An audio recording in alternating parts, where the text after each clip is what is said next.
President Collins, the faculty and candidates are assembled. These commencement proceedings are now ready to begin. Please remain standing for the singing of the national anthem and the Vermont State Song by the Johnson State College Chorale.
for the lazy hours that go, and the folk who pass us by. The trees, they grow so broad, so low, they shut me from the sky.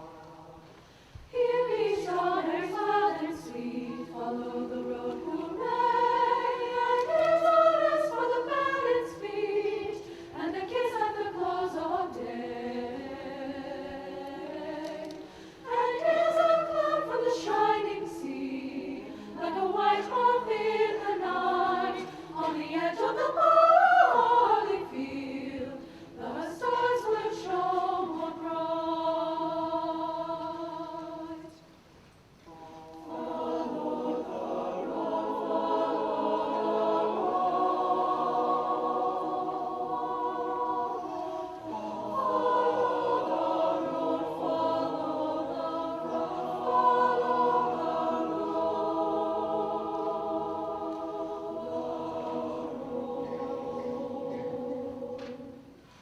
Cut me a flute where the leaves are brown, follow the road who will.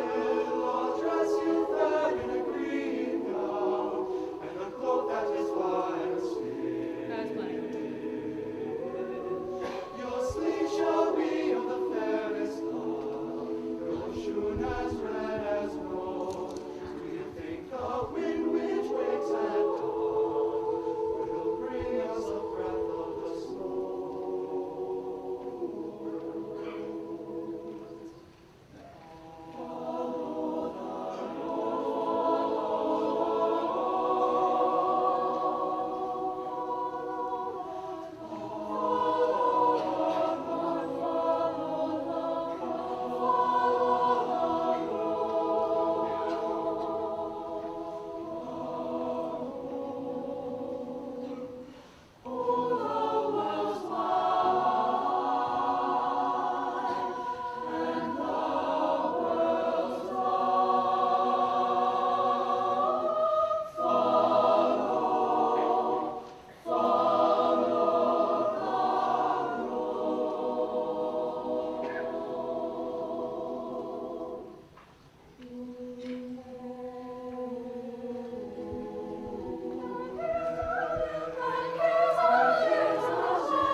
I would like to acknowledge the outstanding accomplishments of our music department.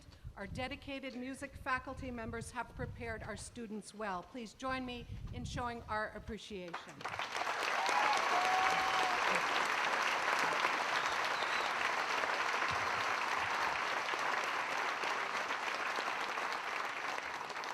So welcome to this day of celebration at Johnson State College, a day we celebrate a major milestone. It's a great day to be a Badger, don't you think?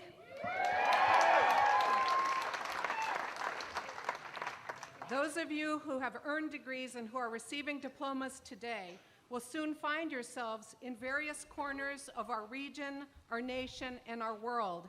And the places you touch will be different because you were there. Graduates, please take a look around you and notice all of your support. Many have assisted you in your journey while you studied at Johnson State College, your family and friends, and certainly the faculty who guided your intellectual pursuits and helped you find or focus your passions. I welcome you, our graduates, and your family and friends who played a role in encouraging and supporting you along the way. We are especially honored today to welcome 4 special guests. On my right, the student member of the Board of Trustees, Trustee Morgan Easton.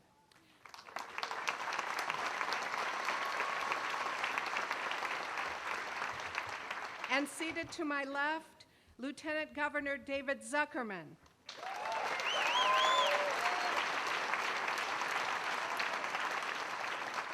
Chancellor Jeb Spalding.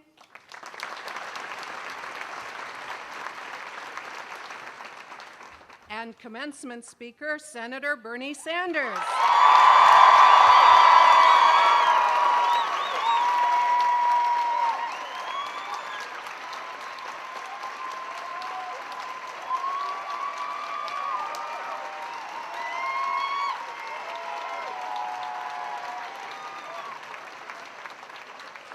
We thank you all for your leadership and your unflagging support for the goals of this institution and the students who work here. Let's give them all a round of applause.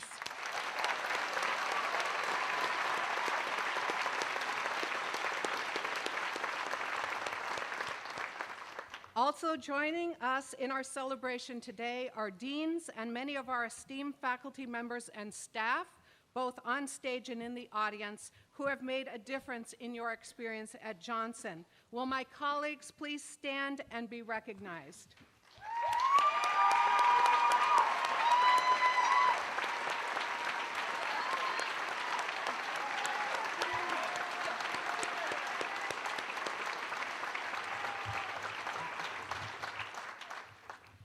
To our graduates, I want to congratulate you and share with you how proud we are of your accomplishments. You happen to be earning a degree as Johnson State College marks its 150th year. We have done a lot during those years, and the we includes thousands of Badgers who are working in schools, in boardrooms, in hospitals, and any place that they can make a positive difference. We know you've put in countless hours of study to wear the cap and gown you put on today and to walk across the stage to collect your diploma. So now what? Many of you already have jobs or have been accepted into graduate schools, and others are still searching. One thing is certain, you may know the path for your next few months or years, but much about your lives will continue to unfold in its glorious uncertainty. One thing that will be certain, however, is that the liberal arts and science education that is Johnson State College's foundation will be your foundation as you tackle the complexities of the modern global world. And you will succeed in your professional work on your first job and on your last job because of that foundation here. You will succeed because you will build on what you know today, and you will not rest. The diploma that you will receive today is just a marker on your lifelong path of learning and of leadership. As Irish poet William Butler Yeats said, education is not the filling of a pail, but the lighting of a fire. You should feel that fire today. The opportunity for amazing accomplishments exists for all of you. These accomplishments may come in your professional lives, or they may come in the lives of service to your communities and to your families. I know that you are filled with great excitement and purpose. We share your enthusiasm, and we will watch with our own excitement as you continue your education beyond the campus of Johnson State College, find your path, and embrace your future. Eleanor Roosevelt reminds us that the future belongs to those who believe in the beauty of their dreams. Today, we live in a time of great change, and it's critical that you continue to believe in yourself, to do that which you think you cannot do. You have worked hard to get your degree. Continue to work hard. Continue to gain the strength and courage you need to pursue your dreams and follow your ideals. Your dreams are worth the struggle. Please know that you are always welcome back to campus. You are Badgers for life.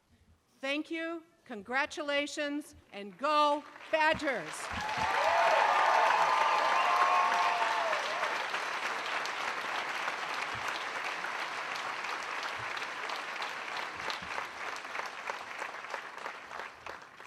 At this time, it gives me great pleasure to welcome Senator Bernie Sanders to today's commencement.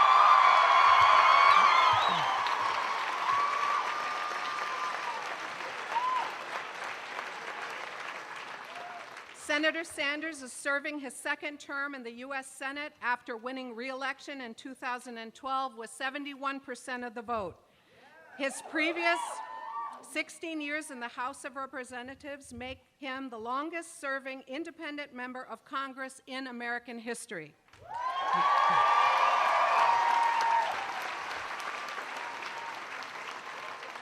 Born in Brooklyn, New York, Sanders attended Brooklyn College, later the University of Chicago, and after graduating in 1964, he moved to Vermont. In 1981, he was elected to the first of 4 terms as the mayor of Burlington.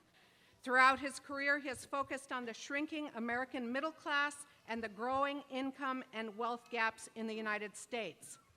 As chairman of the Senate Committee on Veterans Affairs, Sanders passed legislation reforming the VA healthcare system. Today, Sanders remains on the Veteran Committee and was tapped by Senate leadership to be the ranking member of the Senate Budget Committee. Additionally, Senator Sanders serves on the Environment and Public Works Committee, where he has focused on global warming, and the Energy and Natural Resources Committee, where he has championed efforts to transform our energy system from fossil fuels to renewable power sources.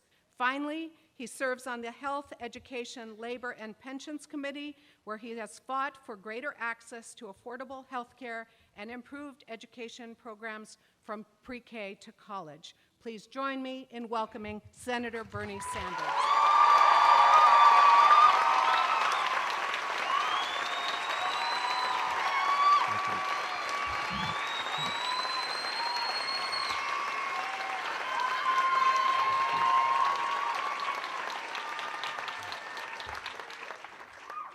Let me begin by thanking President Collins for the invitation to speak today and to offer her congratulations on being named president of the new Northern Vermont University.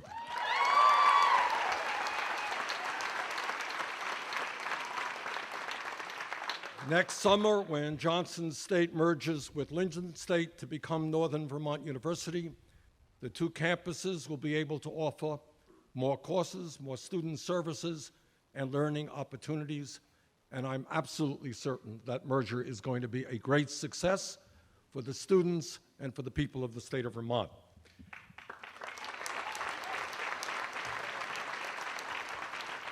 Let me also recognize some special guests, Lieutenant Governor David Zuckerman, and thank him for all the work he has done in so many areas. And Jeb Spaulding, who has served our state in many, many capacities, doing a great job. Jeb, thank you for what you do. And I also want to recognize the faculty and the staff at Johnson State for the enormously important work you do and for making this college such an extraordinary institution. Thanks very much for what you do.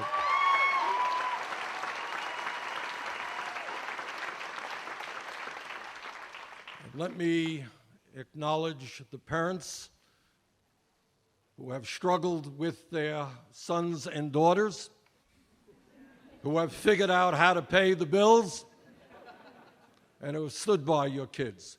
Thank you for what you have done, but mostly today is the day of the young people. Congratulations on your graduation, and my very best wishes to you in the coming years. Congratulations.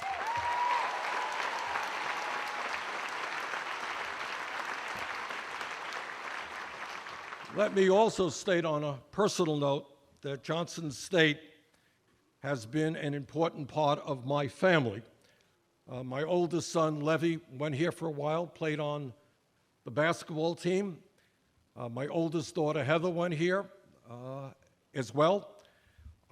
My youngest daughter, Karina, who is here today, is now the director of the woodworking program here at Johnson.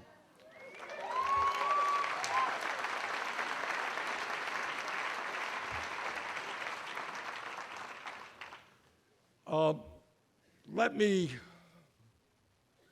cut to the chase. I think you didn't invite me here to tell you funny jokes. I don't have a great sense of humor. But to maybe give you a dose of reality. And my message to you is, I think, an important one, but not a complicated one. You as young people, and everybody here understands that we live in a pivotal and dangerous moment in American history. And nobody knows what the future will bring us. But I do not believe that I exaggerate when I say that the future of this country, and in fact the entire planet, whether we are talking about the very survival of democracy, whether we are talking about economic justice, where we're talking about social justice, racial justice, or global warming and the future of our entire planet, that future is in your hands.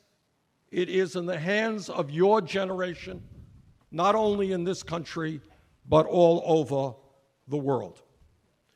And I say to your generation, I beg of your generation, do not turn your backs on the struggles that are going on in this country today or around the world.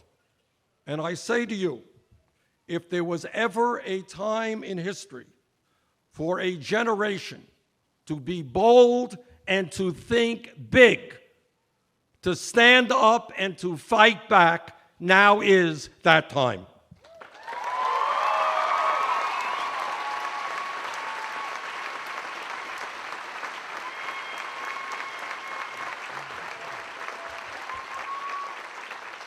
Now, you may not know it by watching cable TV, but democracy, something that men and women in our state and all over the country have put their lives on the line to defend, and in some cases died for, democracy is not a spectator sport. Football is a spectator sport. Movies are something that we watch. Democracy is something that you and you and you get involved in. This is your country. Fight for it.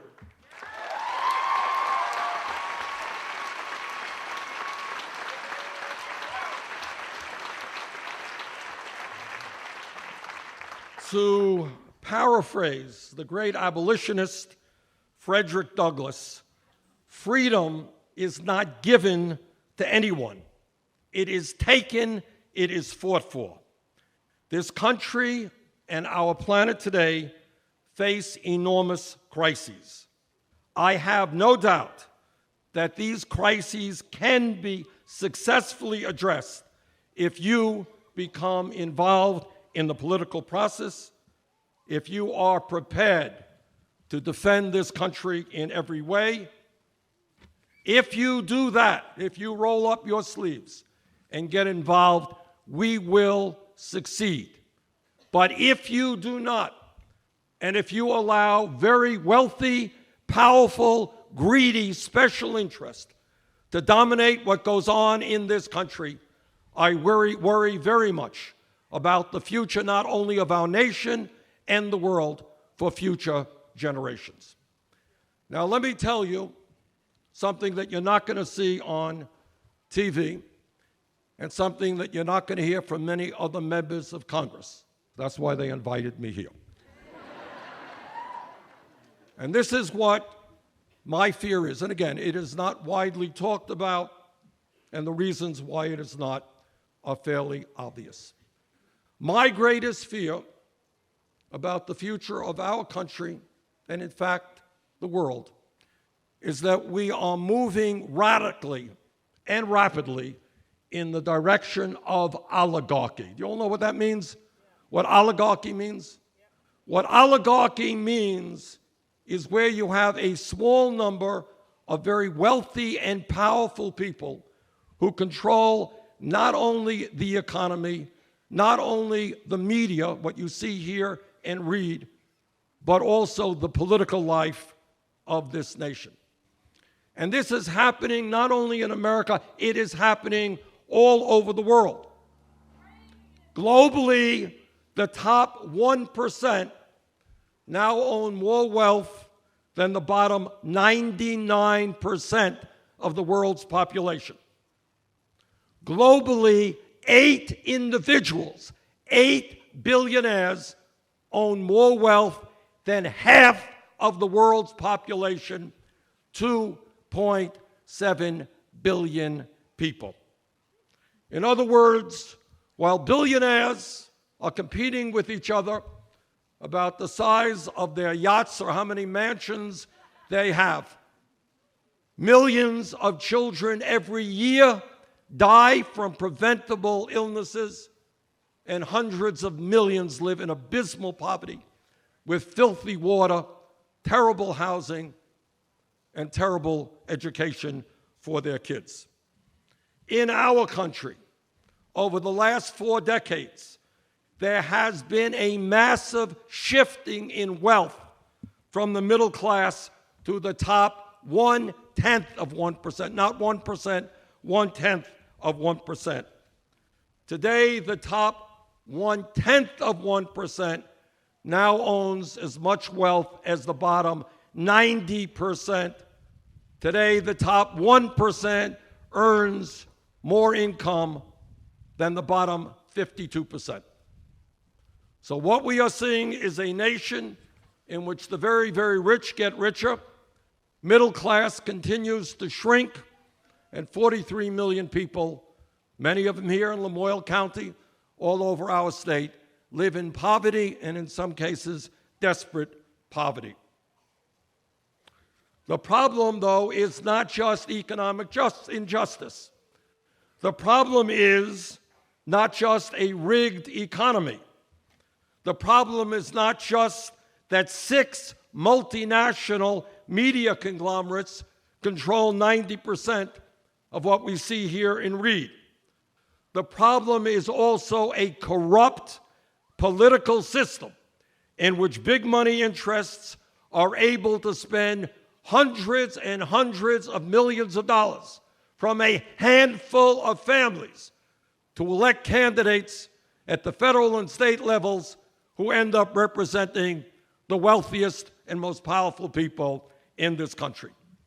Just the other day, 2 days ago, I was in a committee markup where we deal with legislation.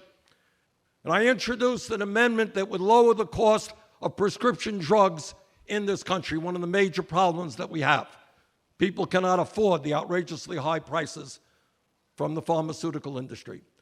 And one of the people sitting at the hearing got up and he gave this long speech about how terrible my amendment was, et cetera, et cetera. And in 5 minutes' time, you find that this particular guy got $750,000 in campaign contributions from the pharmaceutical industry. And on it goes, whether it's the fossil fuel industry, whether it's the insurance companies, whatever it may be, whether it's Wall Street. Huge amounts of money come into Congress to buy candidates who will do the bidding of very, very powerful special interests. And in case you don't understand what the agenda is, why do these people spend so much money to elect candidates? What do they want? Well, what they want is more tax breaks for the very, very wealthiest people, people who are already phenomenally wealthy, while at the same time they want to cut back on programs that the middle class and working families desperately need. And by the way, that is exactly what the Trump agenda is about. To those of you who are here on Pell Grants, understand that the president's budget would make massive cuts in the Pell Grant program at a time when millions of our young people are desperately trying to be able to afford to go to college. For those of you who are struggling with health care, the recent health care proposal passed by the House would throw 24 million Americans off of health insurance, cut Medicaid by $800 billion over a 10-year period, defund Planned Parenthood, denying 2.5 million women access to their health care choice, raise premiums for older workers. Oh, and by the way, just in passing, it provides $300 billion in tax breaks for the top 2%. And when you talk about an agenda, when you talk about people in Congress wanting to cut the WIC program, you know what the WIC program is? That's a program that provides help to low-income pregnant women and their babies. Massive cuts. Want to cut the Meals on Wheels program, the program by which low-income senior citizens get one nutritious meal a day. Want to cut the Head Start program, after-school programs. But at the same time, they want to repeal the estate tax. The estate tax applies to the top 0.2%. If you repeal the estate tax, only 5,000 families will get $350 billion in tax breaks. The Walton family, wealthiest family in this country, would get a $50 billion tax break.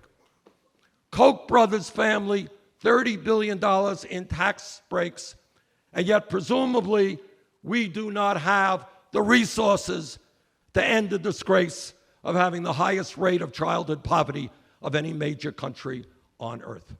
So our job politically is to stand up from a moral basis and say, no, we are not going to give tax breaks to multi-billionaires and cut programs for working families, the elderly, the children, the sick, and the poor.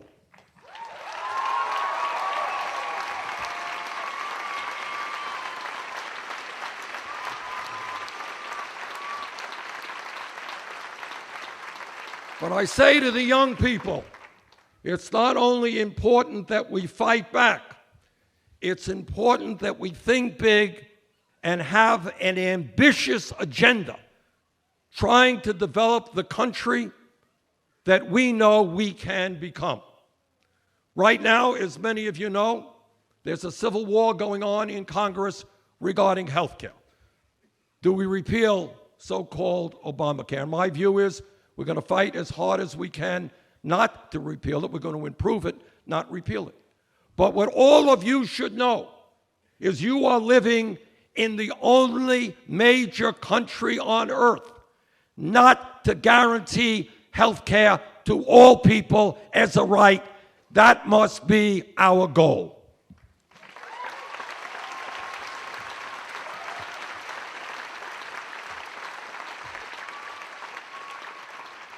And that is why I will soon be introducing a Medicare for all single-payer program.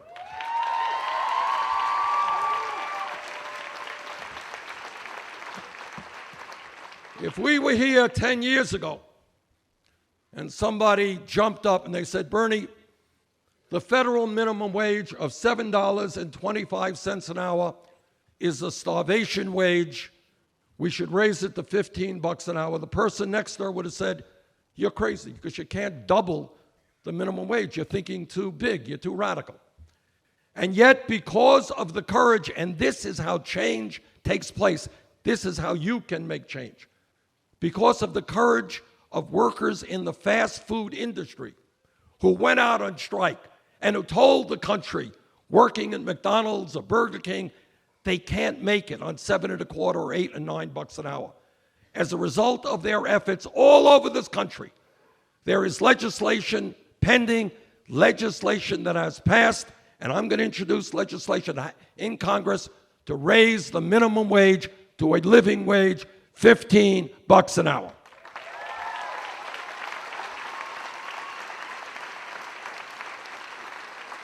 And by the way, when we talk about wages, we're going to end the disgrace of women making 79 cents on the dollar compared to men.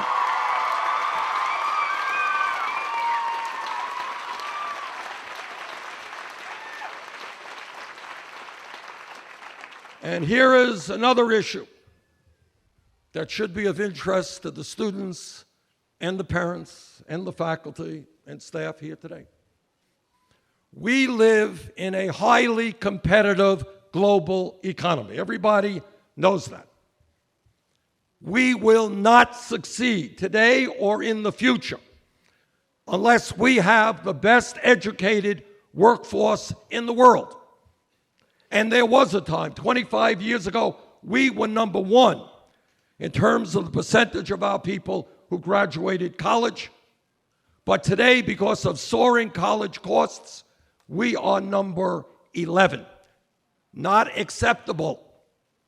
And that is why I hope you will support legislation that I've introduced, which is beginning to gain a foothold in New York State and other states around the country to make public colleges and universities tuition free.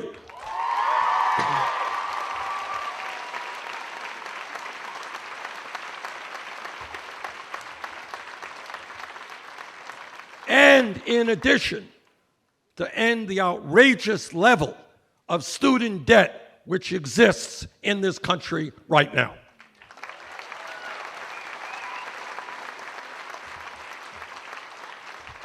And when people say, well, how can we pay for it?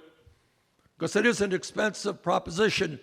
You go ask the people in the Trump administration who want to give $350 billion in tax breaks to the top 0.2%.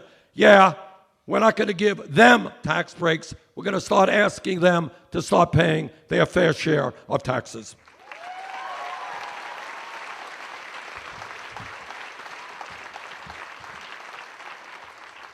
Last point, where we need your help desperately, and in the midst of bad news, there is also a lot of good news. We have a president and an administration who believe that climate change is a hoax. Well, President Trump, again, you are very wrong.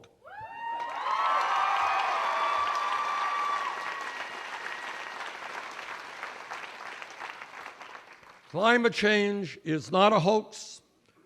Virtually the entire scientific community understands that it is real. It is caused by human activity. It's already causing devastating problems in our country and around the world. And despite the lies of the Trump administration and the fossil fuel industry, all over this country and here in Vermont, we are beginning the process to transform our energy system away from fossil fuel to energy efficiency and sustainable energy.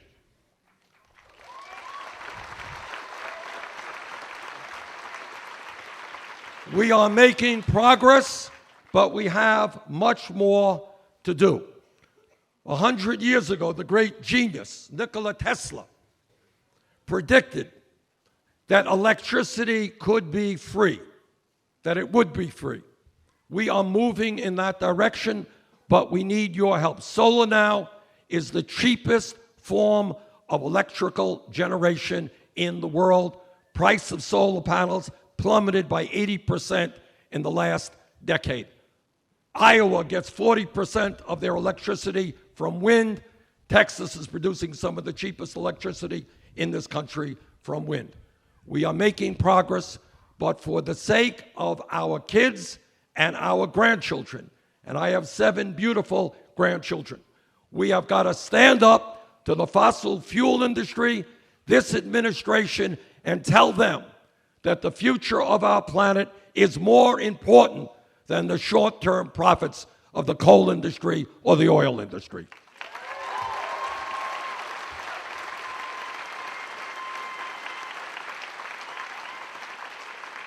So let me simply conclude by congratulating the graduates here today and wishing you the best, but to beg of you, don't turn your backs on the difficulties and the complexities of the world in which you are living in. It is an easy thing to do. You can throw your hands up and say, it's all crazy, it's horrible. I don't want to get involved. You don't have that option. We are fighting for the future of this country in very fundamental ways. And if you want your kids and your grandchildren to be living in a planet that is healthy and habitable, you just cannot look away. You have got to be involved. This is your country. Get involved, and let us together create the kind of nation that we all know we can become. Thank you all very much.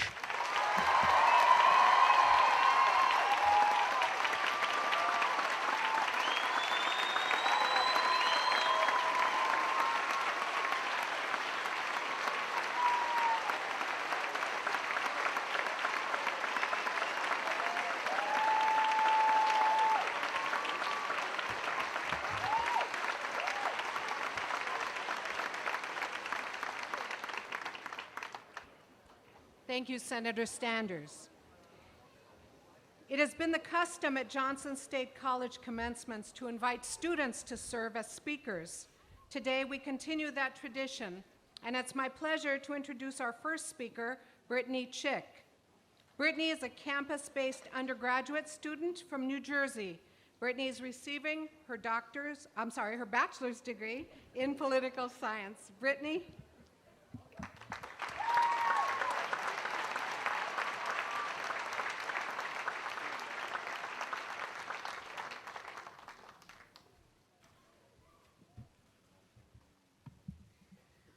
Thank you, President Collins. One does not prepare to follow Bernie Sanders, but I'm gonna give it a go.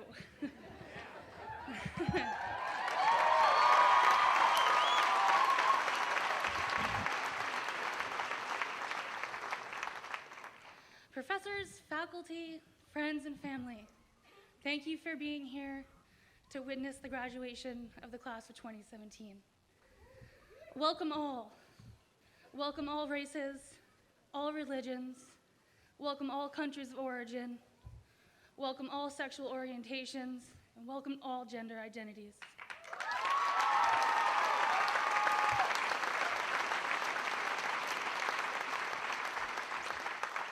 I am going to take us back to 3 years ago during the first creative audience of the semester on the last day of orientation. A motivational speaker was scheduled to present to the incoming class for 1 hour. The presentation began much like every other. We laughed, we were inspired, we exchanged glances with the strangers sitting next to us, and our minds began to dance with the potential memories and friends we would make at JSC. The presentation ended at the hour mark, and the speaker asked if anyone wanted to come up and speak their truth. In talking with the administration after this event, I learned that usually 2 or 3 people get up and talk about their experiences. This group, however, heard upwards of 30 people disclose their struggles, their adverse childhood experiences, and the difficult times they came through before entering into college. Another hour passed. We missed lunch. Half the audience was in tears, but none of that mattered. It did not matter because we were watching bravery and resilience unfold in front of us. We became a community before classes even began. Given the obstacles that so many of us have faced, I want to congratulate each and every one of you on graduating today. You have made it happen for yourselves, and you should be very proud. But for many of us, this moment would not have been possible without the community that we began developing that very first day. There have been several times that I have been incredibly proud to be a part of this college. When I became involved with the TRIO program or academic support services, I was amazed at how much the faculty cares about the little and the big successes that their students achieve. It is one thing to achieve personal success, but when you can be part of someone else's success, there is no greater feeling, and our community is better for it. If you looked outside this time last year, you would not have seen the 3 flags waving in the wind in front of Stearns. We raised the POW-MIA flag, the Equality flag, and the Black Lives Matter flag within 2 days of each other.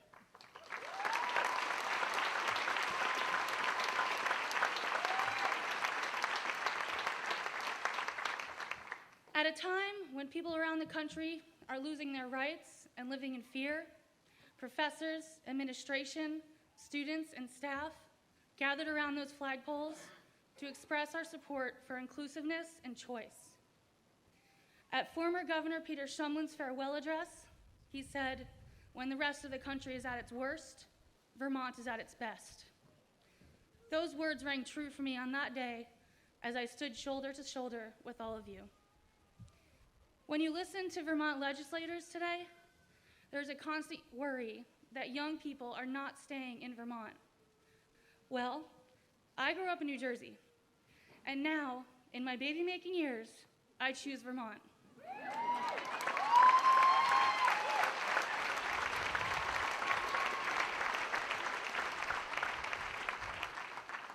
At this college, I have seen the resiliency of Vermonters in a microcosm, and I have felt the strong pull of community values. We may be shaped by our past, but together we choose our collective futures. We are the second to last graduating class of Johnson State College, and I know that JSC will carry the values that this community has built into the unification with Linden State as Northern Vermont University. I have my own reasons why I will always choose Vermont, and I will not presume that everyone has that privilege or desire. But class of 2017, I will urge you to never lose the principles that you have lived by here. Do not dismiss these years as naive college idealism. Reject hate. Reject the path of least resistance. Choose mindfulness, choose community and science. Choose resiliency, choose activism. No matter where you end up, we must pave the way for inclusiveness and democracy because we have seen the beauty that can grow from such an environment here at Johnson State College. In times of seemingly unprecedented divisiveness, the collective spirit of openness and compassion that has been cultivated here at JSC cannot remain within these walls or the brave space that we've created here. It must instead be seen as our most valuable export to the wider world. So if you choose to stay, neighbor, let's build this community together. And if you leave, take it with you. Thank you.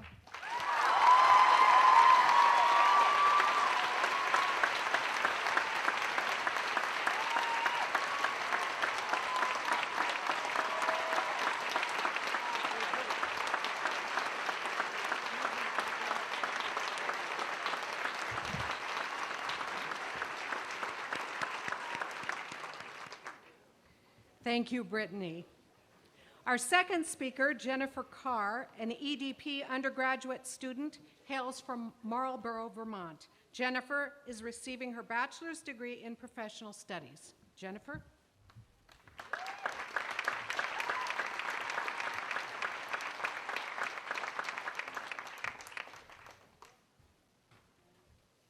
Thank you. I'm so excited to be here. And I'm so proud to be part of an institution that holds the values that Brittany's talking about. That was beautiful. My name is Jennifer Carr, and for the past 3 years, I've been a distance learning student at Johnson State. This is really a once-in-a-lifetime moment for all of us, and for me, it's extra special because this is actually only the second time I've ever been on campus. So it's really wonderful just to have the experience of being here with you all. For many distance learning students, I think our path to college was often not a traditional one, and all of us aren't very young. In my case, you might even say the path was a little backwards. I raised a family and had a career before I found my way here to Johnson State. Although similar to a lot of you, my story of how I got here does start after high school, when an oil spill uprooted my family from our suburban Virginia home. This sparked my passion for environmental issues, and during the time that many of my peers were in college, I worked with the international advocacy group Greenpeace for nearly 7 years. Here I learned all about grassroots activism and social change, and the skills I gained led me to many different political and nonprofit jobs, and even roles in public service. Finishing college was always on my mind, but when I looked at programs, I would grow frustrated that the degrees didn't align with my particular interests and experience. That's why finding Johnson State was so important to me. Our program is distinctive because it offers students the ability to self-design degree programs that align with our individual goals and our unique skill sets. And because its structure provides an incredible amount of flexibility and support for building this path. There are many programs that offer online learning, but for me, the most important aspect of being at Johnson State has been the way this program uses the larger Vermont State College system to provide students with options to take classes in different locations around the state and to work face-to-face with an academic advisor that is located near their home. I live 3 hours away from here in Marlborough, Vermont, but my advisor, Pam, was only a half hour away from me in Brattleboro. I was able to work with her to get started, and as I progressed, I was able to craft my own degree plan that supported my background in political science and nonprofit management.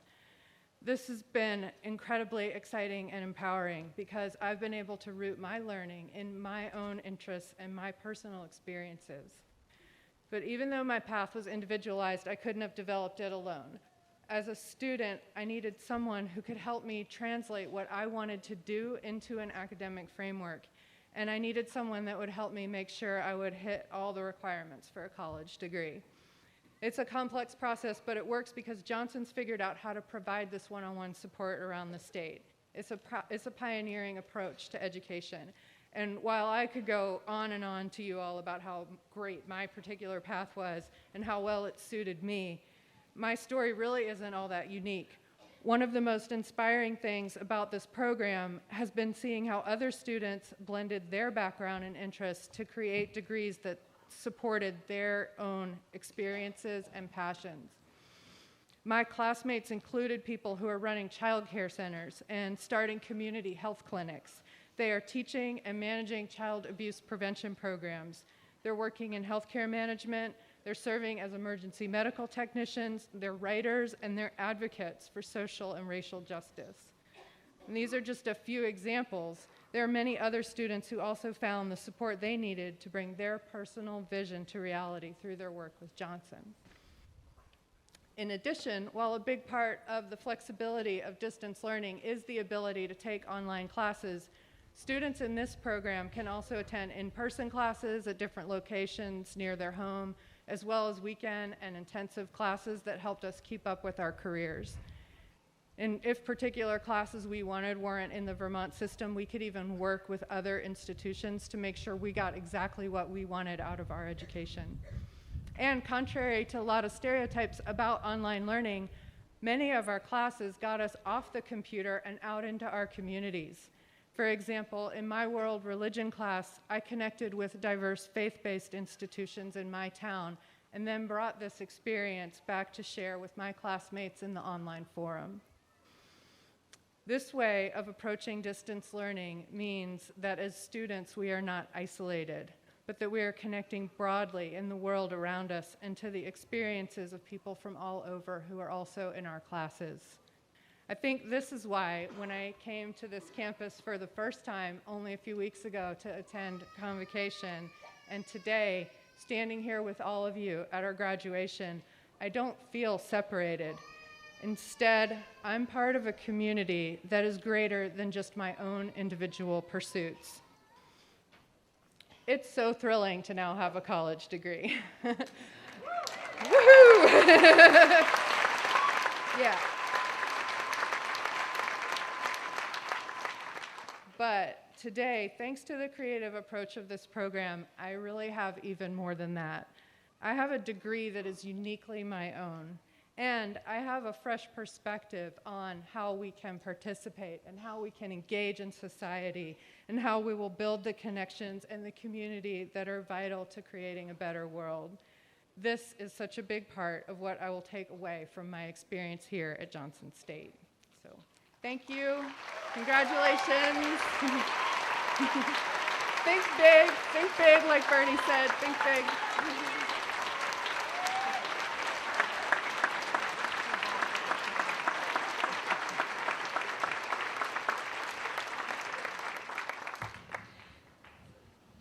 Thank you, Jennifer. Our final speaker, Elizabeth Danu, is a graduate student from Waterbury Center, Vermont. Elizabeth is receiving the Master of Arts degree in counseling. Elizabeth?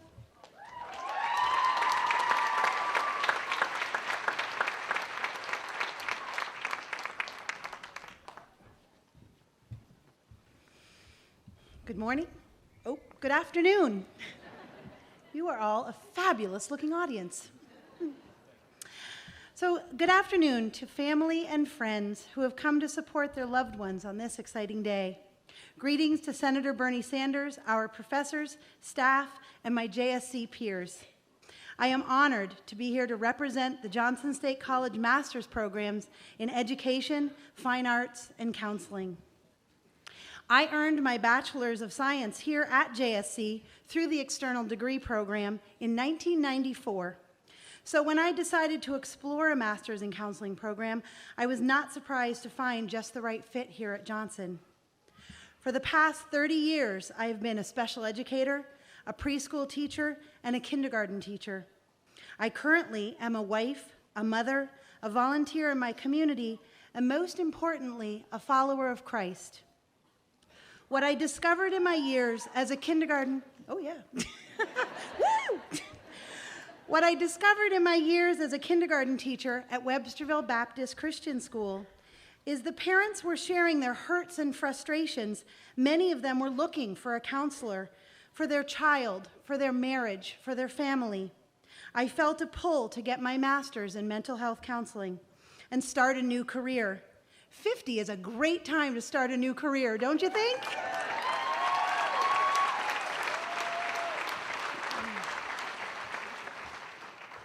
At first, I was concerned that my beliefs would not be accepted at JSC by my professors or my peers.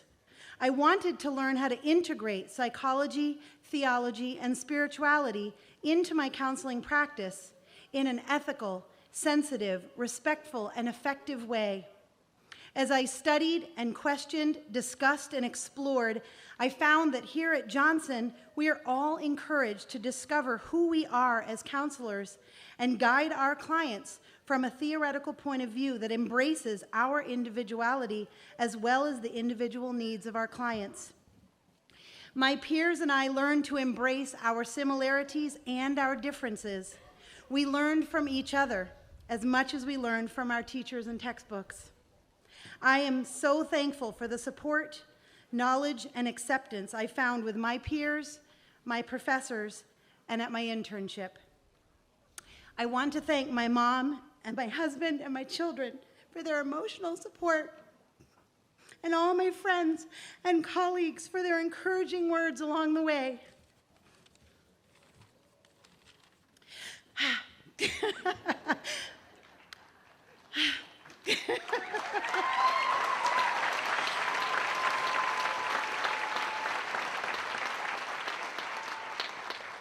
And we must recognize the director of the counseling program, Dr. David Fink, who is attending his son's graduation today.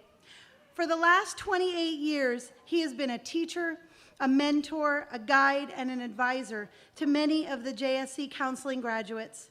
Sadly, this is his last year at Johnson State College. He announced earlier in the semester that he will be retiring. His love of teaching, music, Ireland, and binge-watching disturbing TV shows will be missed by all.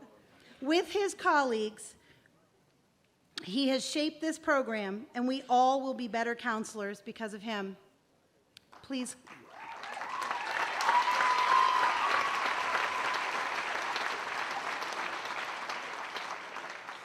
also want to extend a huge thank you to the faculty and staff who have helped guide and instruct me, to all the friends that I have made here at JSC who have made me a better counselor and a better person.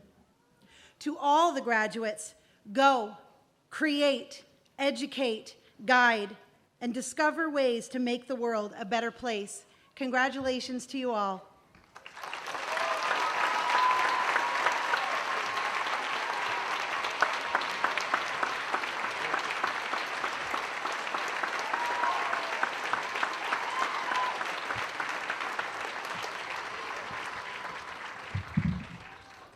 Thank you, Elizabeth. We are now at the point of our proceedings when we confer degrees. Let's get started.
I just tell them to stand on the feet. So whatever you want to do after that.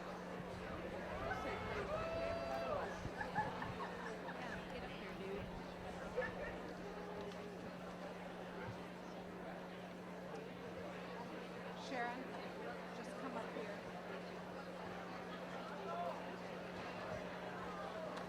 All right, let's get this show on the road. Sorry about that. Will the candidates for the degree of Master of Arts or Master of Fine Arts please rise?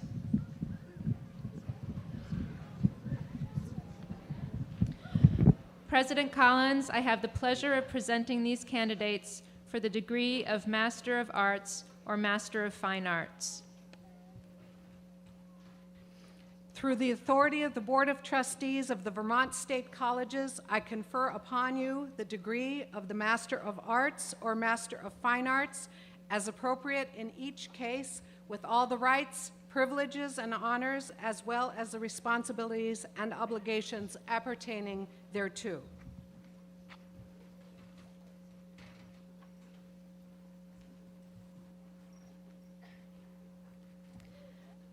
Will the master's graduates please come forward?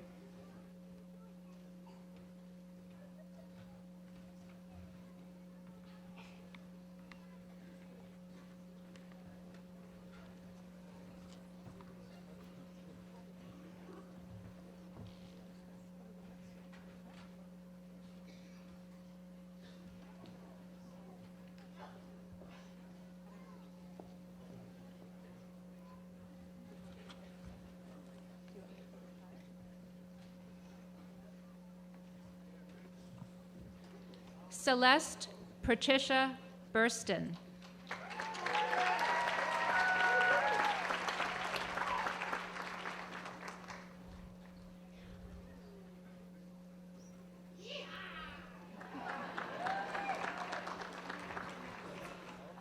Jamie Lynn Cousineau.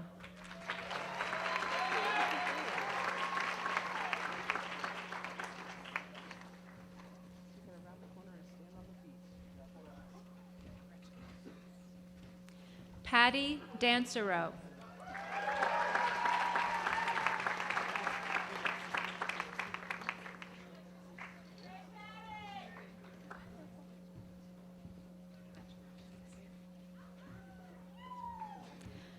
Elizabeth Aschenbach Danu.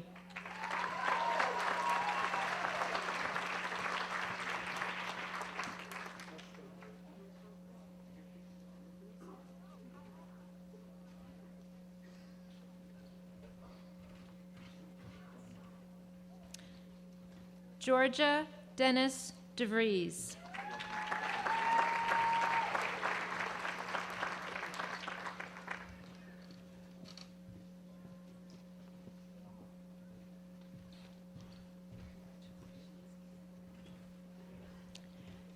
Liam Henry Farrell.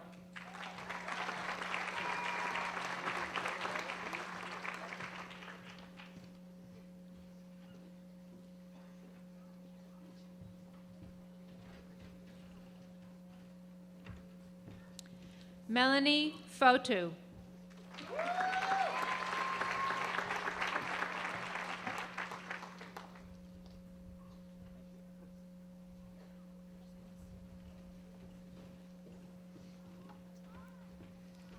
Lindsay Ann Johnson.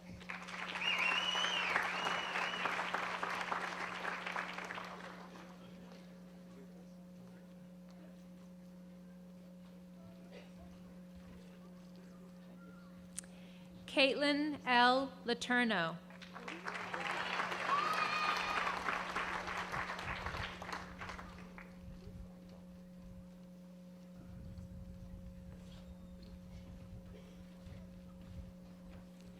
Brandy Elizabeth Lawrence.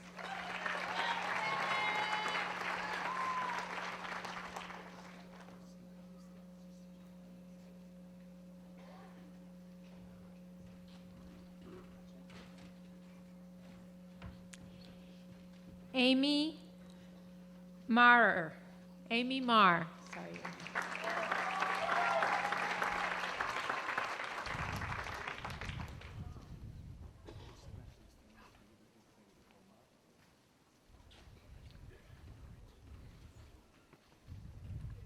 Jessie Alexandra Milligan.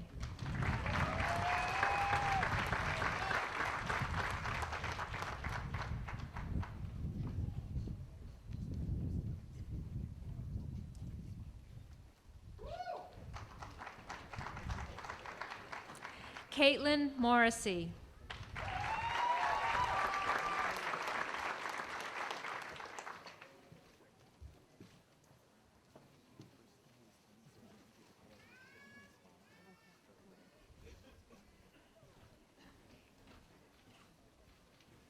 Savannah Gladys O'Connor.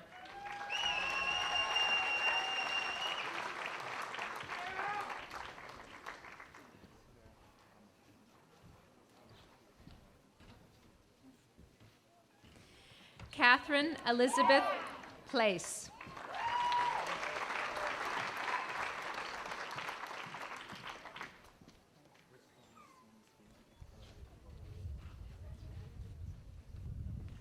Megan Roy.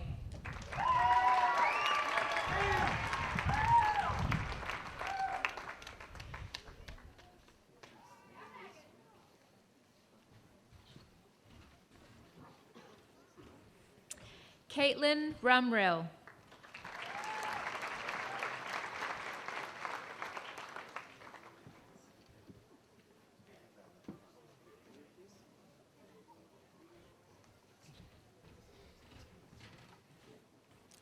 Nicole Seligson.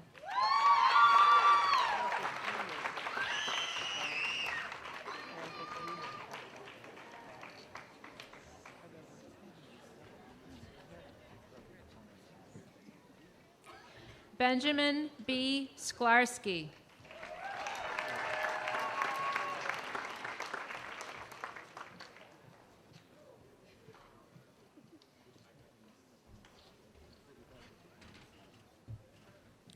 Tori Elizabeth Stickney.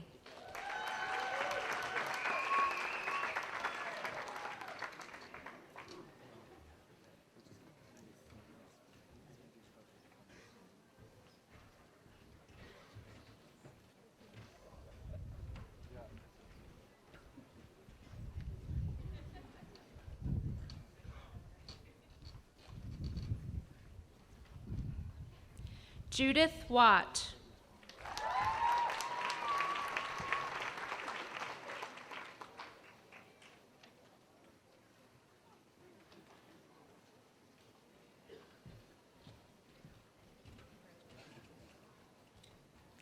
Holly Allen.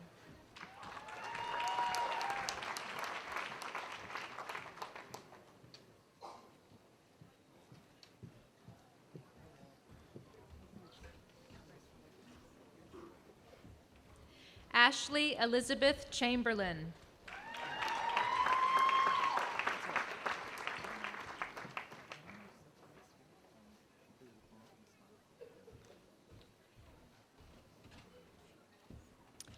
Jessica Lynn Delaback.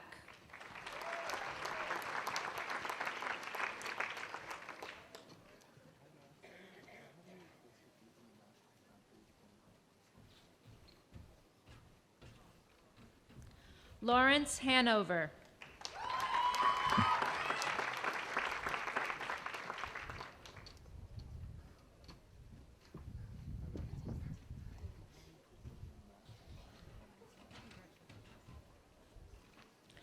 Sarah Wallach Horton.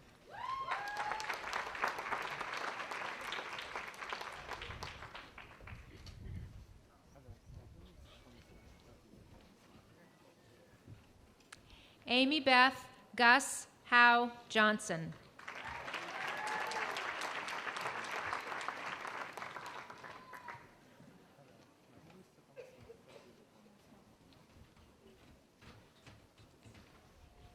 Julie A. Macaron.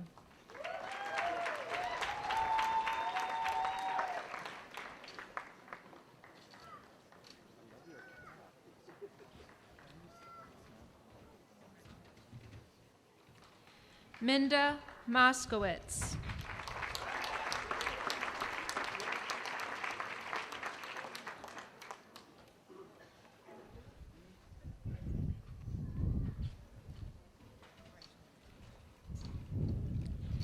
Samantha Hammond Parody.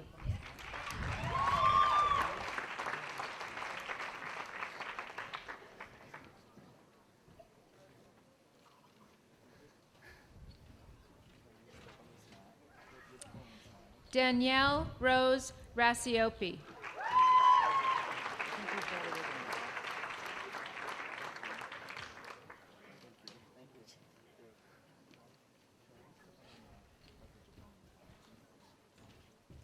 Richard Rodriguez.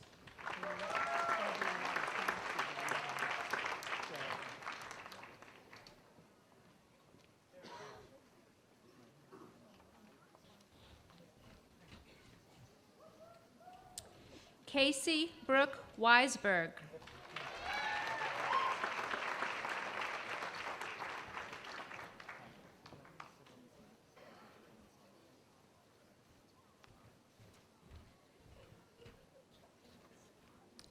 Rachel Weisberg.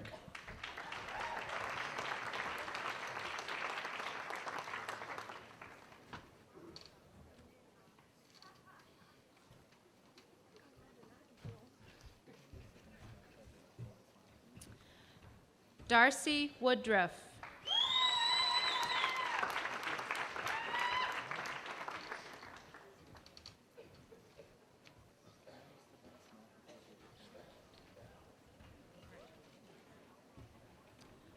Hope Haley Sharp.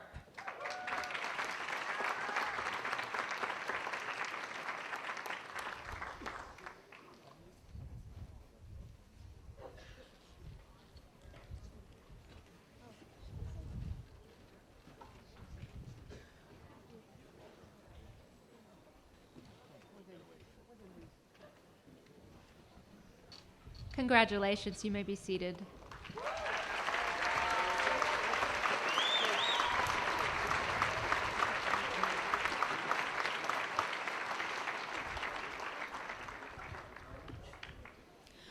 Will the candidates for the bachelor's and associate's degrees please rise? That's y'all.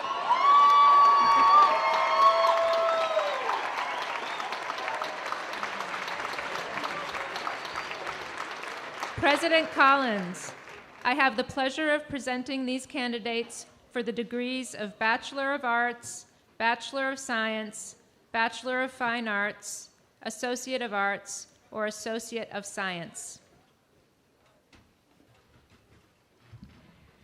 Through the authority of the Board of Trustees of the Vermont State Colleges, I confer upon you the degree of the Bachelor of Arts or Bachelor of Science or Bachelor of Fine Arts, Associate of Arts or Associate of Science, as appropriate in each case, with all the rights, privileges, and honors, as well as responsibilities and obligations appertaining thereto.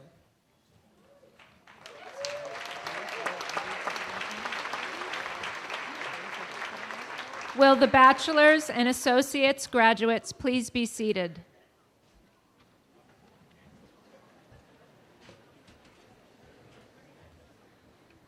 Will the graduates within the Behavioral Sciences Department please come forward?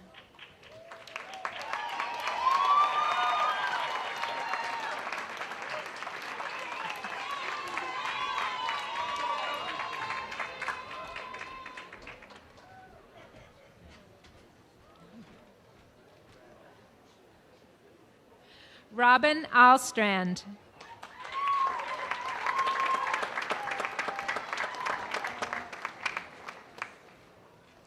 Melissa Faye Baker.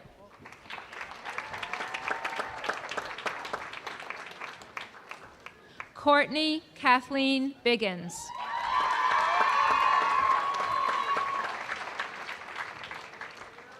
Miranda Faith Bergen.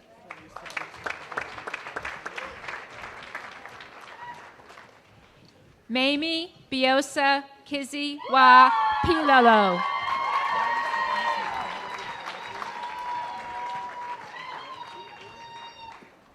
Thomas James Bohannon, cum laude.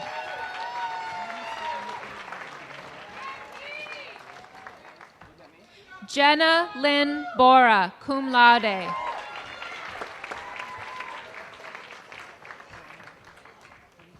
Charity Bugiani.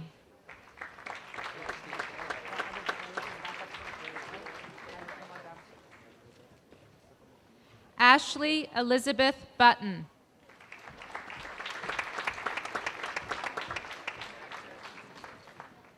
Samuel Carlson.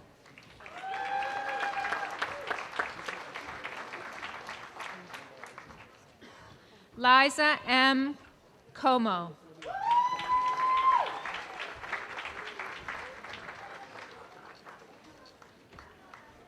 Dominique Carter Stanley.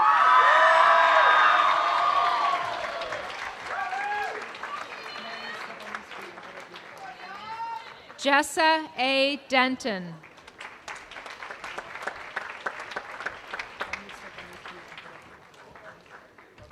Sophia Congdon, summa cum laude.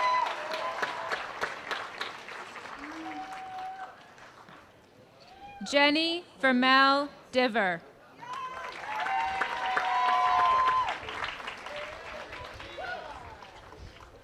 Marissa Dozier.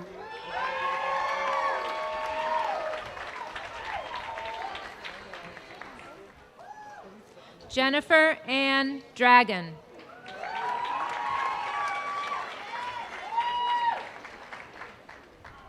Molly Francini.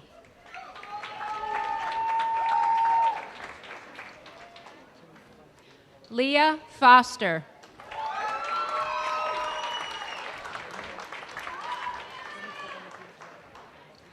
Erica Sadie Fuller, cum laude.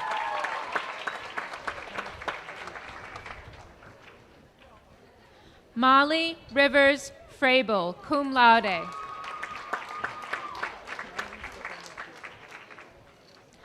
Holly J. Gingras.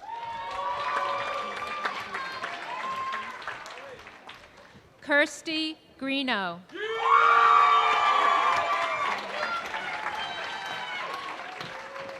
Erin Lynn Hanley, cum laude.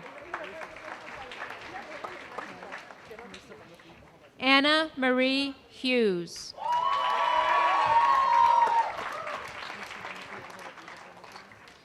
Ellen Colleen Johnson, cum laude. Danielle Jean Kangas.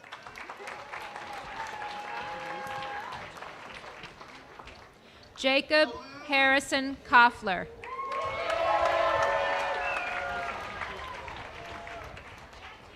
Gabriel N. King.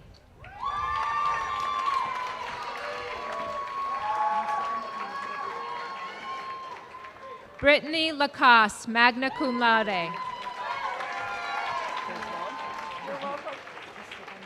Julia Creevy, cum laude.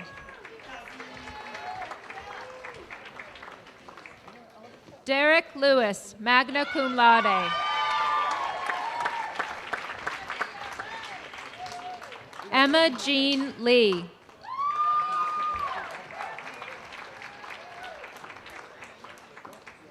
Megan Laura Luca.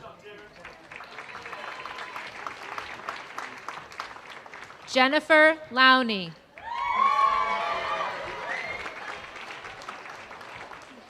Jerica Lane Many.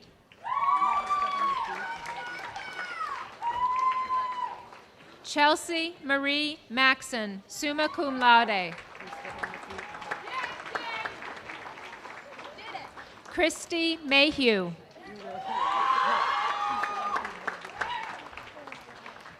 Ben Nelson.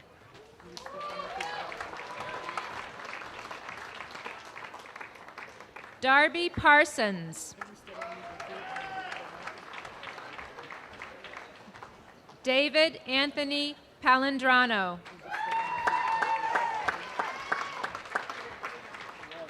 Ember Sprague Kelly Power.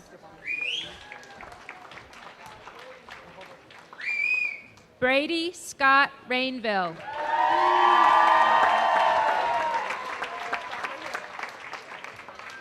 Emily Hope Reagan.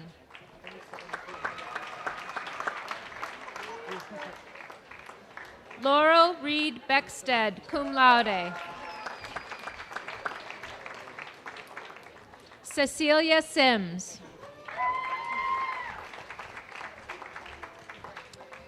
Deanna Lynn Sarago.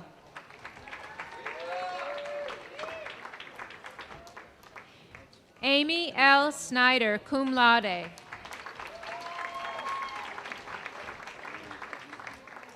Brianna Lynn Stadler.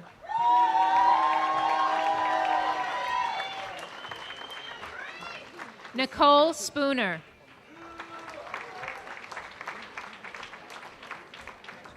Michelle A. Stone.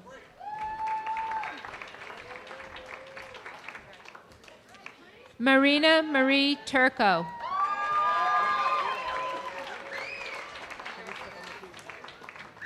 Maya Viens.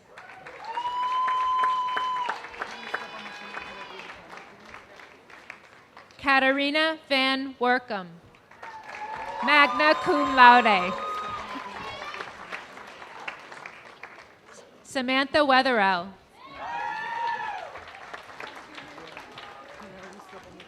Amanda Lynn Walker.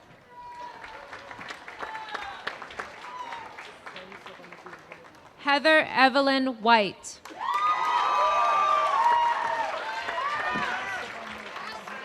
Sierra Williams.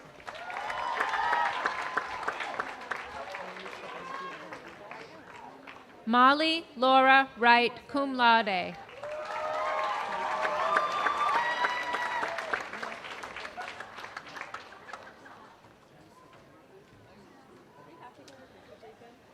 Will the graduates within the Business and Economics Department please come forward?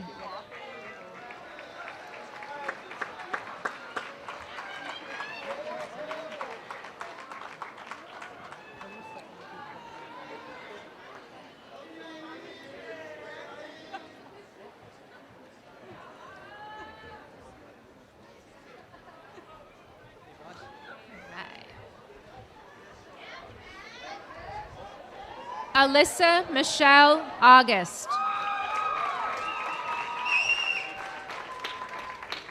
Samantha Barth. Shyla Hope Bergen. Renee Martine Bonneau.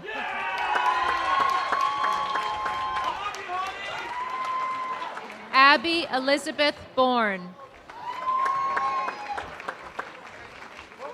Melissa Brown, magna cum laude. Raheem Bunch.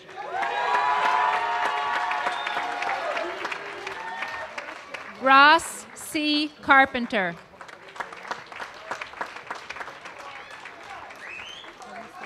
Norca Chamorro.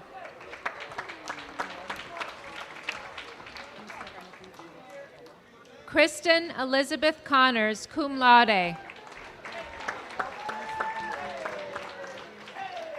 Brady Delude, magna cum laude.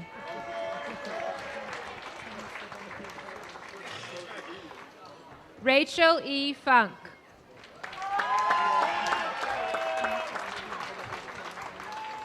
Autumn Lee Halek.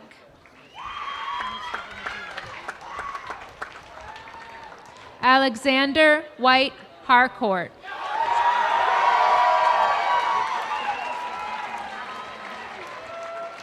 Jason T. Harris, cum laude. Benjamin Hall.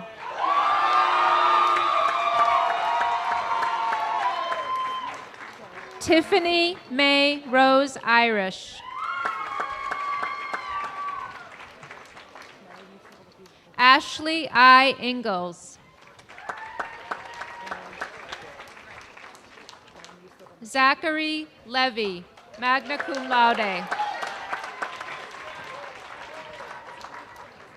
Emily Rose Kilburn.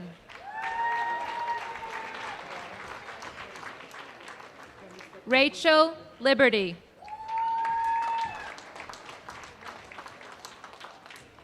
Gordon McRae.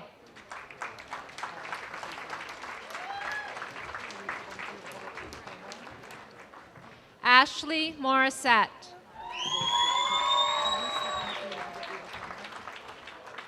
Amanda McGuire. Nicholas Melwood.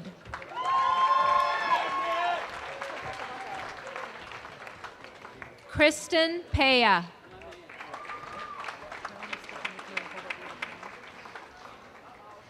Shelby Virginia Nystrom, summa cum laude.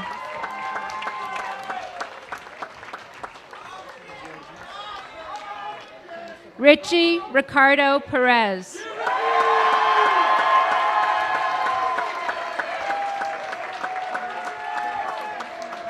Laura Pluff, cum laude.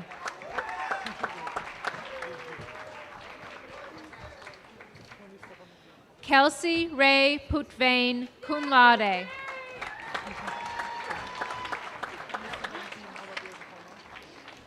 Daniel Sheehan.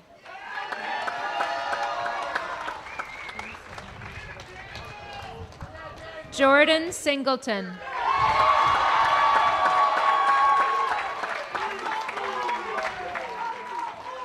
Emily Taylor.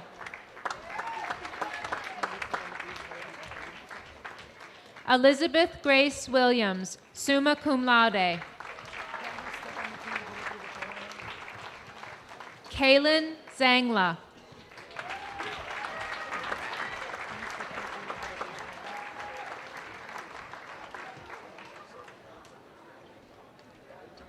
Will the graduates within the Education Department please come forward?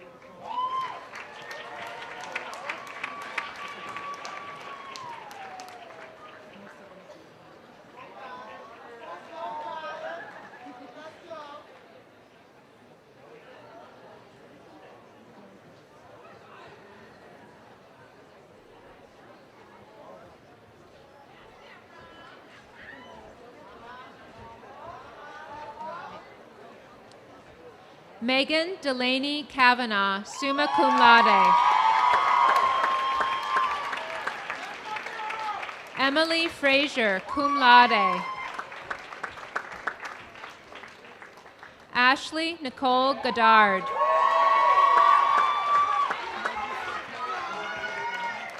Emily Beth Graves. Amanda Rose Hilliker Earl.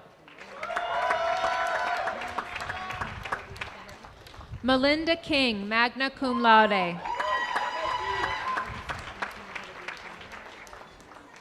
Denise Lavalley.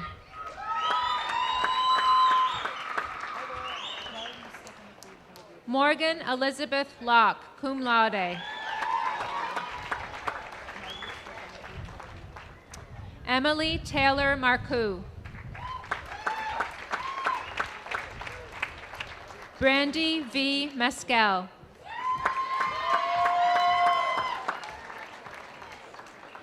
Jennifer Lynn Moore, summa cum laude. Morgan Elizabeth Sargent, magna cum laude. Patrick Spencer, summa cum laude.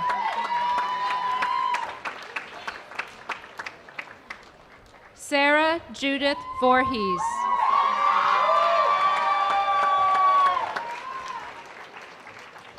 Erica Youngling, summa cum laude.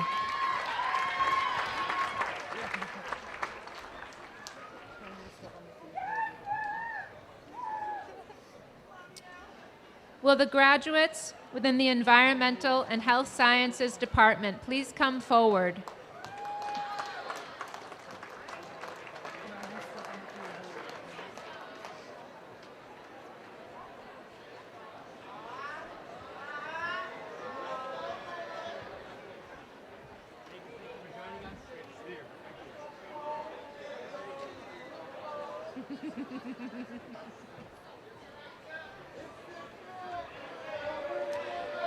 Howard Badello, magna cum laude.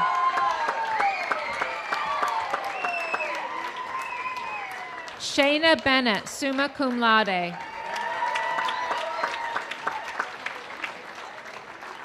Katie Ann Bora.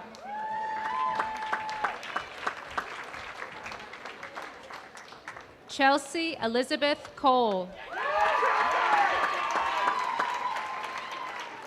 Amanda Coulomb.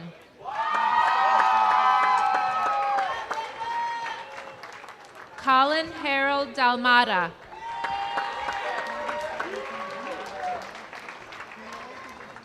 Dale M. Glass.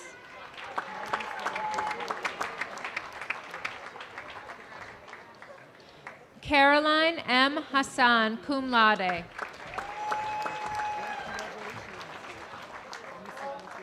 Luca Keshgarian.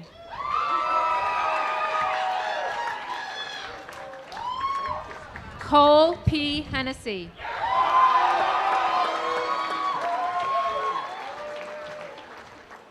Tucker Maloney.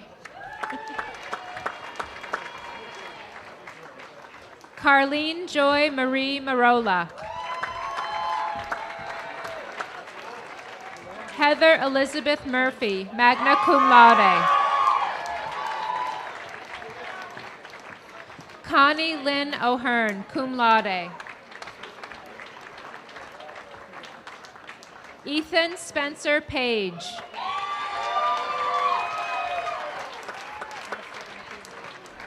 Philip Richard Perkins III. Mason Phillips.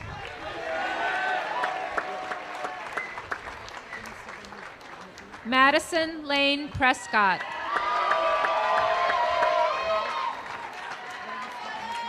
LaDonna Quinn.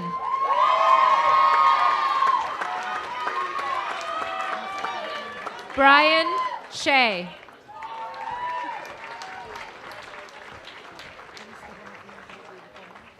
Haley Page Simmons.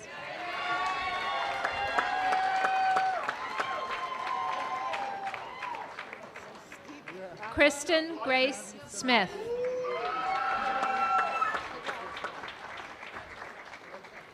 Frank N. Spees.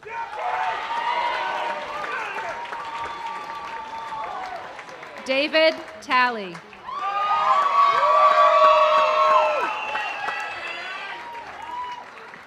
Ann Taylor, cum laude.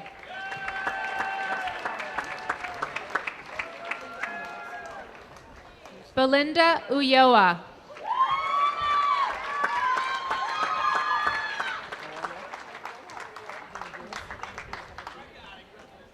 Benjamin Noah White, cum laude.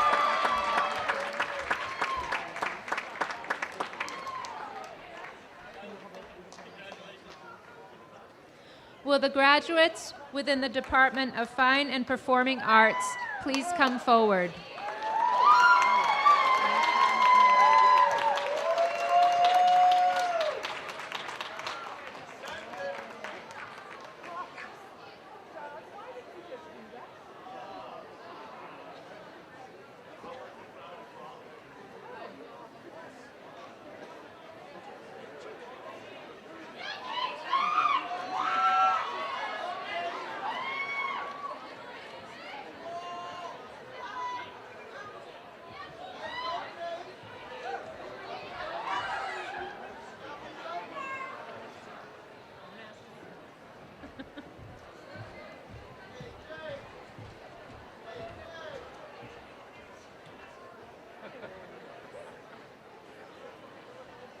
Jared Asher.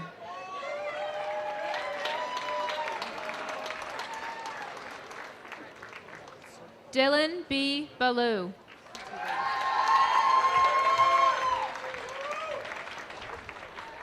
Joshua Bond.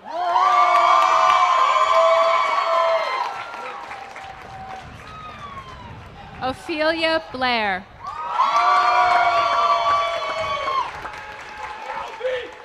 Mackenzie Lynn Brown. Justin Burgess.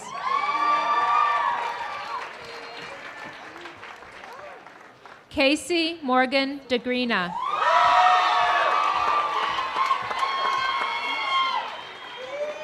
Ian J. Coleman.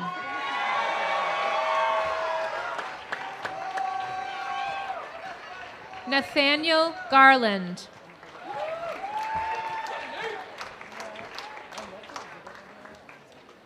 Cecil M. Gary.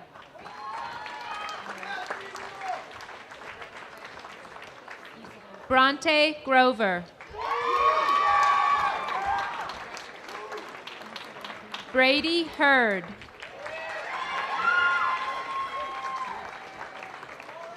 Lily Johnson.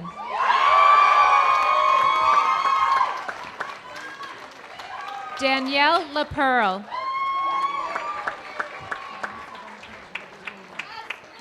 Hannah D. LaRue. Samuel Lewis.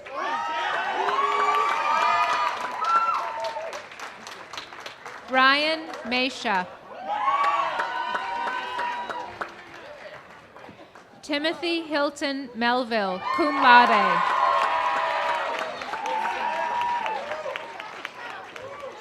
Brittany Miracle.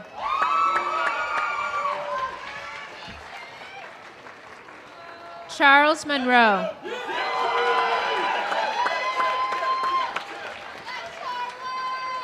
Chelsea Marie Perfumi, magna cum laude.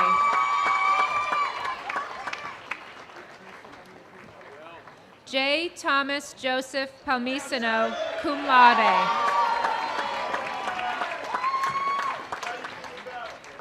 Vanessa Sproats Horrell. Brandon S. Stevens.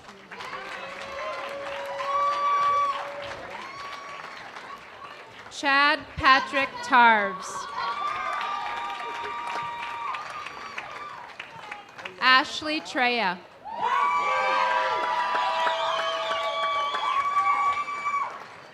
Ian Walker, cum laude. Brendan Walsh.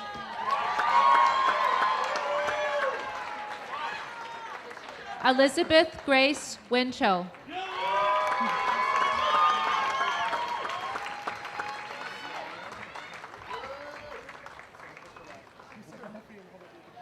Will the candidates within the Humanities Department please come forward?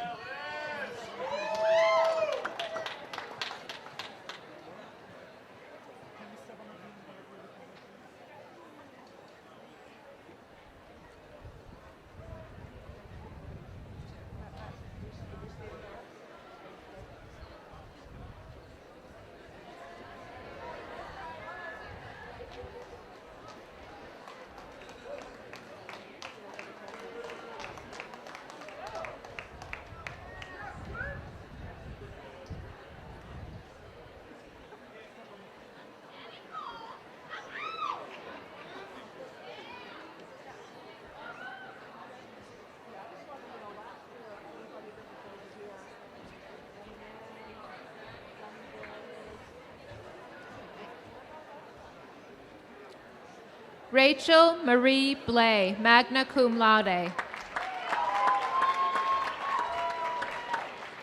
Brittany Chick, summa cum laude. Haley Elise LaCours, summa cum laude. Quinn McGonigal. Nicole Ann Pelkey Menard, summa cum laude.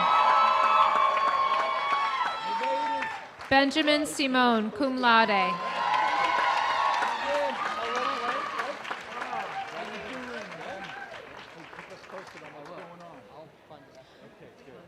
Will the graduates within the interdisciplinary programs please come forward?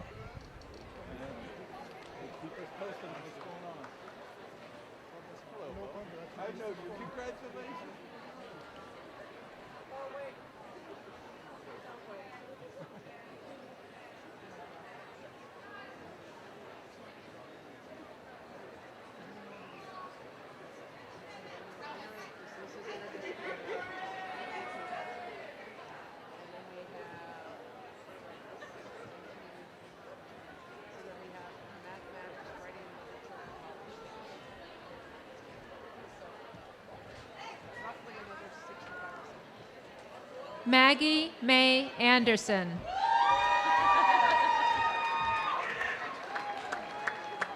Corey Aruda. Deborah Carlson, summa cum laude.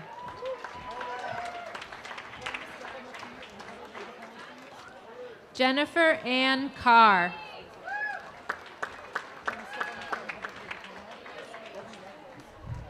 Shelley Lynn Cochran.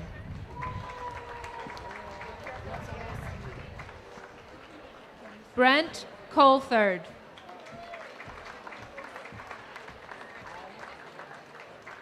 Joy Danila.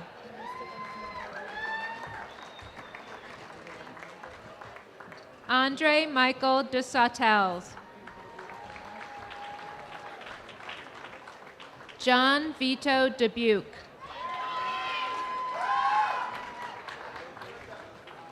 Kyle Bradley Ducharme.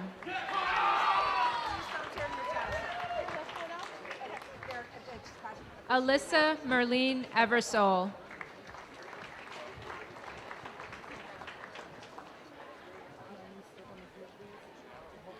Alana Iris Farley.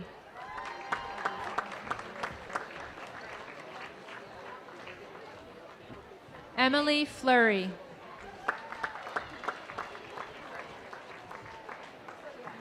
Irene Orlando Goyette.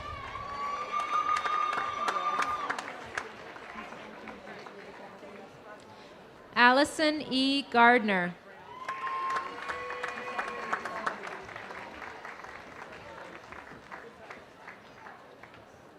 Anna Harwood, summa cum laude.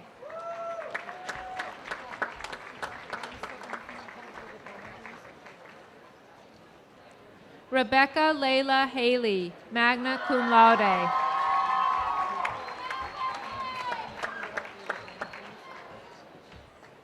Milo A. Hecht.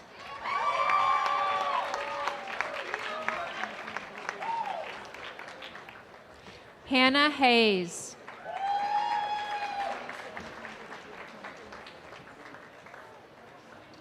Judith Hill Sartwell, cum laude.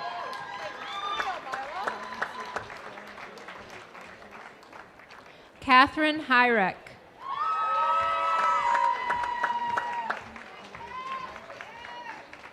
Christina James, cum laude.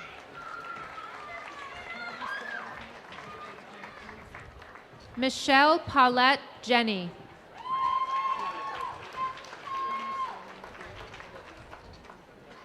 Angela Kelly, summa cum laude.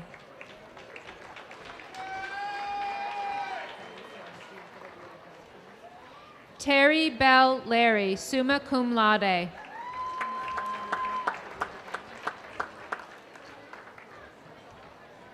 Gonzo Macabio.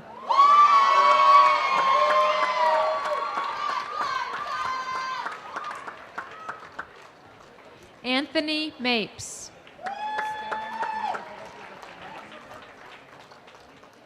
Tiffany Mason.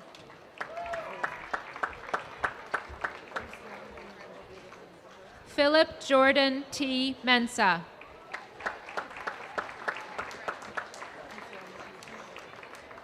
James Miller.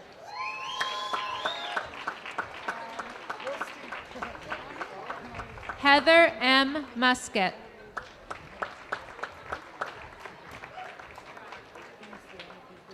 Corey Joseph Nystrom.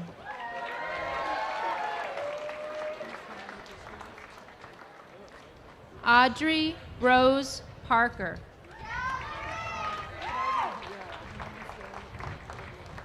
Sarah Peterson.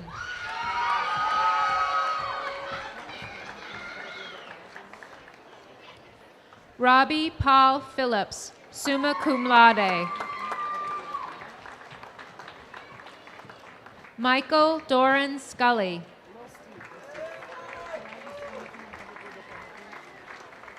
Estelle Sanfilippo.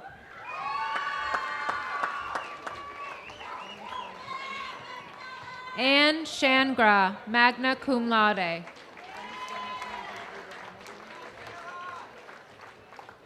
Jim Smith.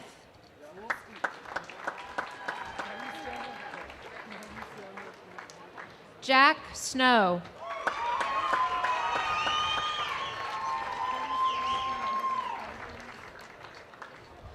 Jana Samero.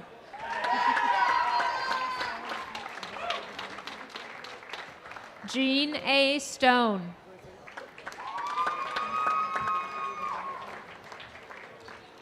Abigail Storm, cum laude.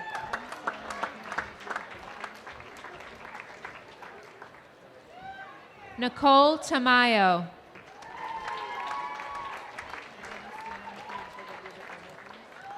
Annette Turner, magna cum laude.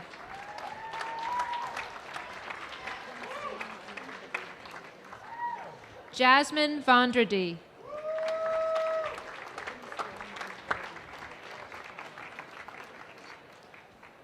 Nicole Walker.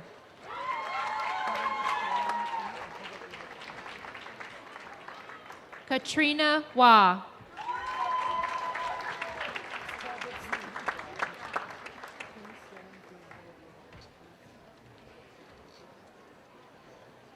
Will the graduates within the Department of Mathematics please come forward?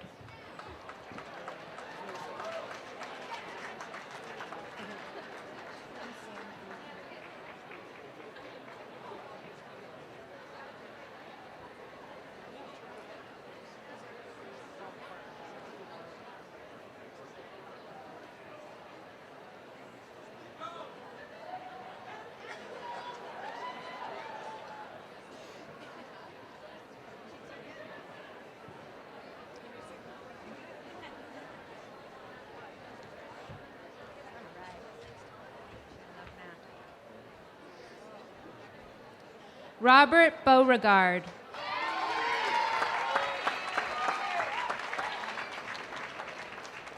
Christine Dudley, cum laude.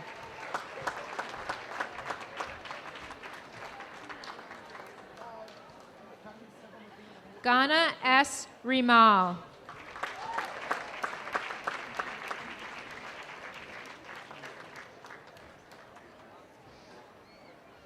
Will the graduates within the Department of Writing and Literature please come forward?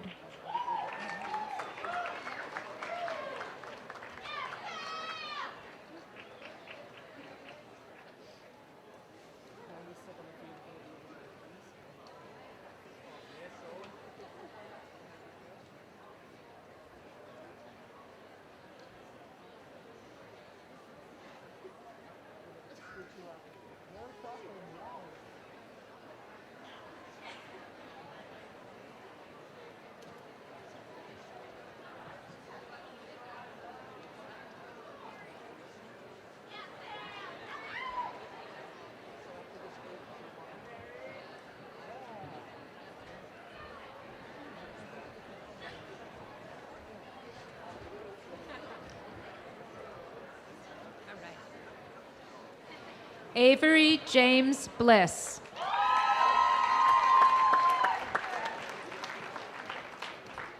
Sophia Grace Cordner.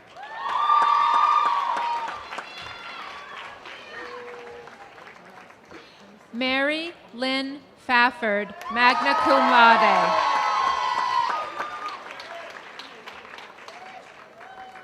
Gabriella Nicole Fescher, summa cum laude.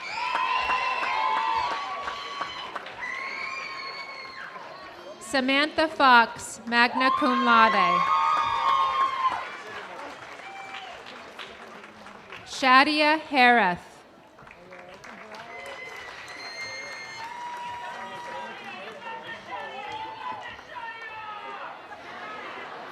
Brianna Noel Morin.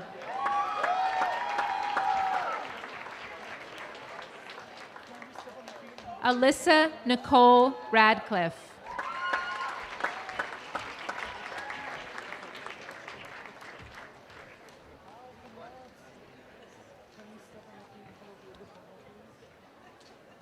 Will the candidates for the Certificate of Higher Education please rise?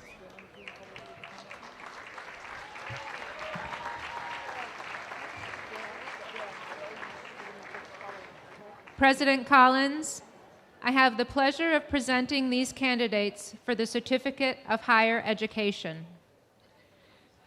Through our partnership with the College Steps program, I'm pleased to confer upon these non-degree students the Certificate of Higher Education. Their work over the past 2 years has not only benefited their own development, it has helped to further our mission of diversity and inclusion.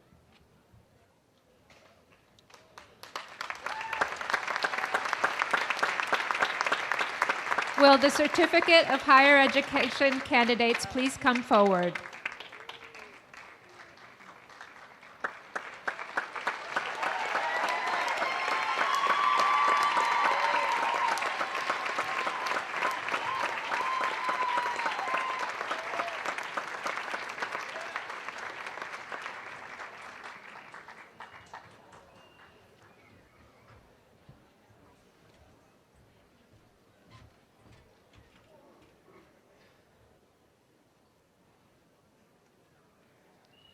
Tyler Mark Shane Enman.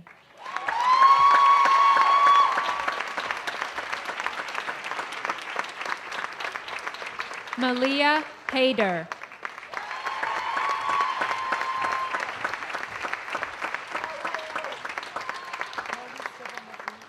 Calvin Raymond.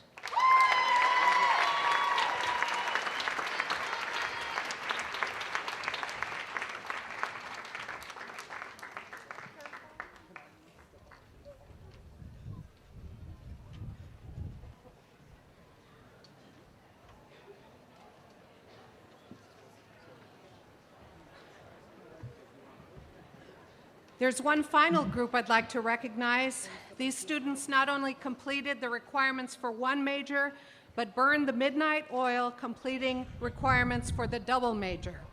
Will students who are graduating, having fulfilled requirements for the double major, please stand?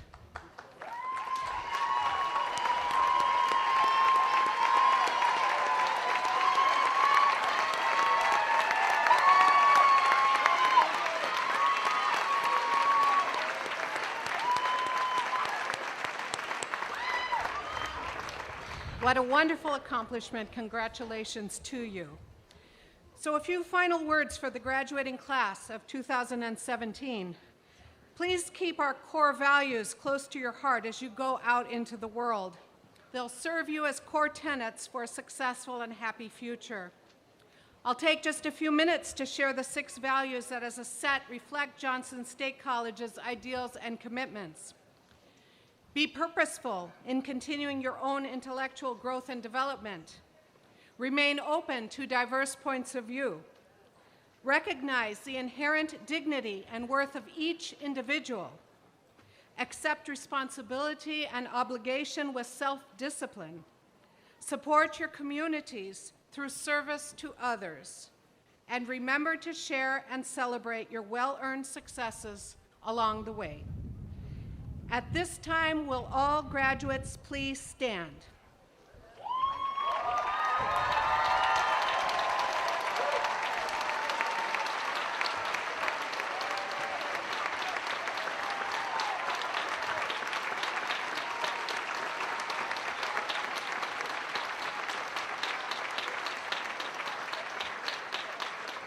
We'll now proceed with the ceremonial moving of the tassels. So graduates, at this time, please move your tassel from the right to the left-hand side of your mortar board.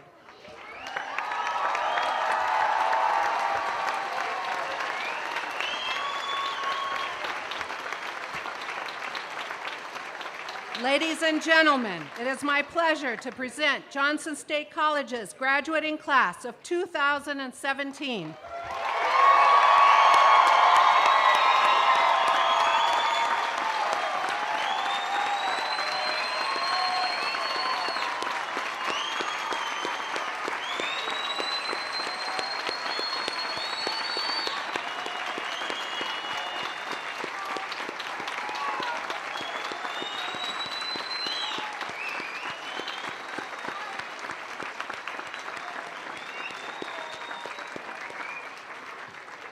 Congratulations.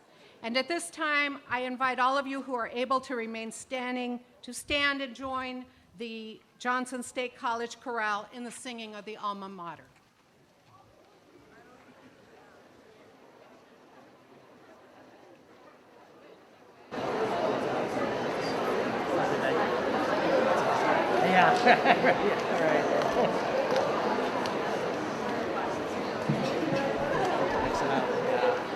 I'm ready to go outside. Get him outside. Unless.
Please be seated until the platform officials, faculty, and graduates recess. Thank you again to Senator Sanders, and congratulations to our graduates. And thank you to the families for attending this commencement celebration. These commencement proceedings are now concluded.